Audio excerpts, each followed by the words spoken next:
Imagine a single project so vast, it re-engineers the travel network of an entire continent. A plan so ambitious, it seeks to create a new beating heart for Europe, a central hub of steel, glass, and concrete designed to connect hundreds of millions of people like never before. This isn't science fiction. This is happening right now in the geographic center of the continent, and it comes with a staggering $34 billion price tag. This is the story of a nation stepping onto the world stage to build not just an airport, but a continental linchpin, a mega project that could shift the very center of gravity in European travel and commerce. Before we dive into the blueprints of this continental game changer, if you're fascinated by the colossal engineering and bold vision that shapes our world, do yourself a favor and hit that subscribe button and turn on all notifications. We explore the most incredible projects on Earth, and by joining our community, you won't miss a single one. Your support allows us to keep telling these epic stories. Now, let's get to it. To understand the sheer necessity of this project, you have to understand modern Europe. It's a patchwork of 44 countries, with 29 of them belonging to the Schengen area, the largest zone of visa-free travel on the planet. This extraordinary freedom has turned the entire continent into a playground for weekend getaways and a powerhouse for international business. But this seamless movement of people and goods demands an equally seamless infrastructure. That's the goal of a massive continent-spanning plan that started back in the 1990s, the Trans-European Network for Transport, or TEN-T. It's a grand vision to stitch Europe together with a unified web of roads, high-speed railways, and waterways. And sitting directly at the crossroads of this continental ambition is Poland. Look at a map. It's bang smack in the middle, the ninth largest nation on the continent, sharing borders with a staggering 7 neighbors. If you were going to place a new strategic hub to serve all of Europe, you couldn't pick a more perfect spot. And that is precisely the plan. Here, about 25 miles west of the capital, Warsaw, a project of monumental scale is taking shape. It's called the Central Communications Port, or CPK, and it is Poland's largest, most ambitious infrastructure project in history. To truly grasp the significance of CPK, you have to understand Poland's journey. To say the 20th century was unkind would be a profound understatement. The devastation of the Second World War left the nation in ruins, with material losses estimated at $48 billion pre-war dollars.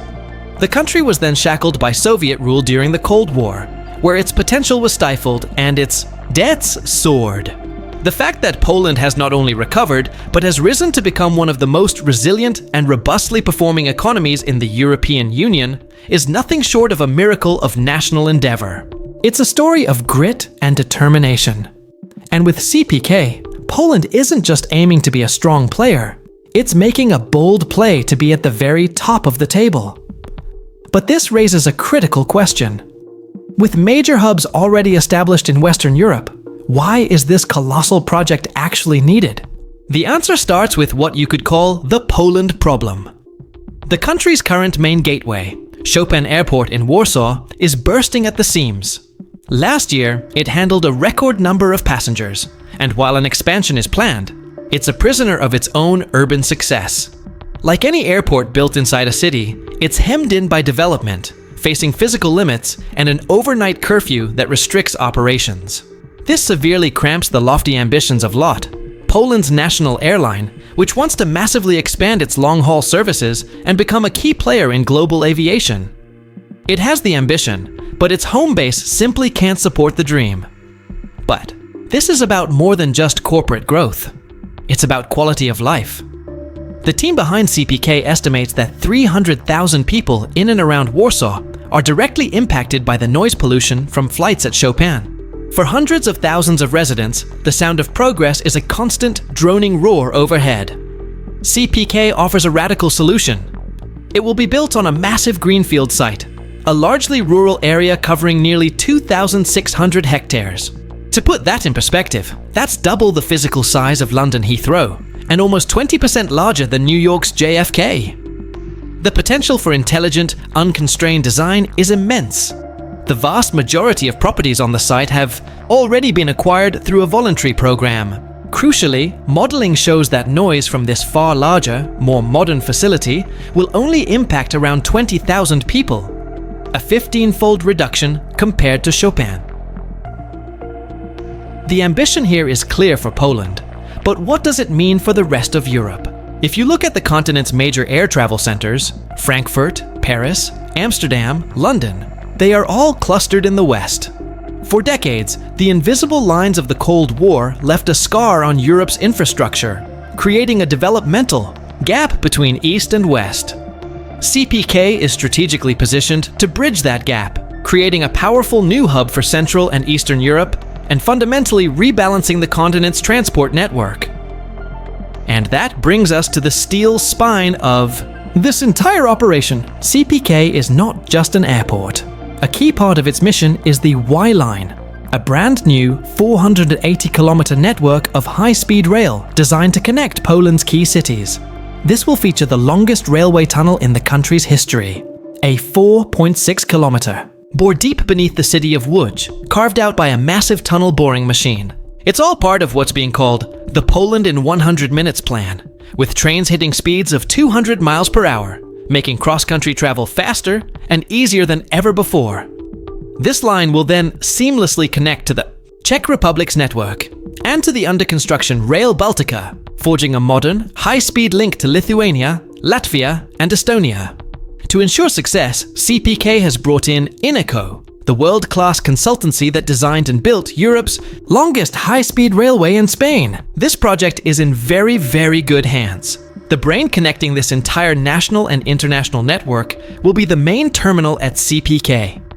Designed by the legendary architectural firm Foster Plus Partners, this massive new airport is being engineered to handle a mind-boggling volume of people. We're talking about a flow rate of somewhere between 1 and 2 passengers every single second, of every hour, of every day, all year round. And of course, people don't arrive in a steady trickle. They arrive in waves, sometimes thousands of passengers descending on the terminal within a few minutes. The airport alone is a $12 billion investment, a clear signal of the project's national and European significance. It's an intermodal masterpiece, meaning it's designed from the ground up to integrate multiple forms of transport. Phase 1 includes 2 massive parallel runways, each over 2 miles long, set far enough apart to allow for simultaneous, independent operations. At this stage, the port will be ready to welcome up to 40 million passengers a year. The site integrates a bus terminal, a central rail station, and the airport terminal into one cohesive building, all connected by a central atrium to make the passenger journey as simple and intuitive as possible. But here's where the complexity skyrockets. All of these interconnected pieces need to be built at the same time. The high-speed rail lines are already under construction, and they need a destination. To connect them to the hub, a massive tunnel network must be created directly beneath the airport site, running under the runways and the terminal itself, sitting 14 meters deep. It would be impossible to build these elements sequentially. The entire ecosystem has to come online together in 2032, meaning the construction site will be one of the most complex and awe-inspiring on the planet. The only other types of buildings with this level of intricate overlapping systems are major medical facilities. What's truly revolutionary, however, is how this hub is designed for the future. The design incorporates a concept called micro-flexibility. Most of Europe's major airports grew organically over decades. They are complex, stretched, and constantly retrofitted to meet new demands, often with awkward and inefficient results.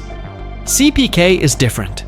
It's being built with the knowledge that the future is unpredictable. The design allows for the building to be chopped, changed, and adapted over the years. It's like building a house with walls that can move. They are designing for a maximum future capacity of a staggering 100 million people a year and then working backwards to find the sensible starting point. They didn't just build an airport. They built a platform for an airport that doesn't even exist yet. This foresight is embedded in the design and in the strategy of acquiring all the necessary land far in advance. It's thinking 1, 2, and 3 steps ahead. And if you thought a mega airport, a high-speed rail hub, and a bus station were enough, the ambition goes even further. This transport port will be flanked by two brand new, purpose-built cities. To the west, a cargo city will rise, creating a logistics and freight hub. To the east, an airport city will be built, starting as a commercial and conference center directly connected to the terminal, but planned to expand over time into a thriving urban area. Of course, a project of this magnitude is never without its challenges.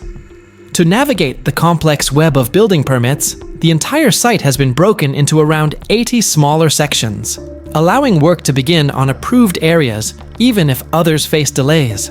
The project's future was even cast into doubt in 2023 with a change of government, which called for a pause and a full audit. But after review, it was given the green light to proceed, with some adjustments to make the schedule more realistic. What will become of Chopin Airport once CPK opens remains a key question, but the assumption is a gradual, managed transition of traffic over time. There is still a mountain of work to do.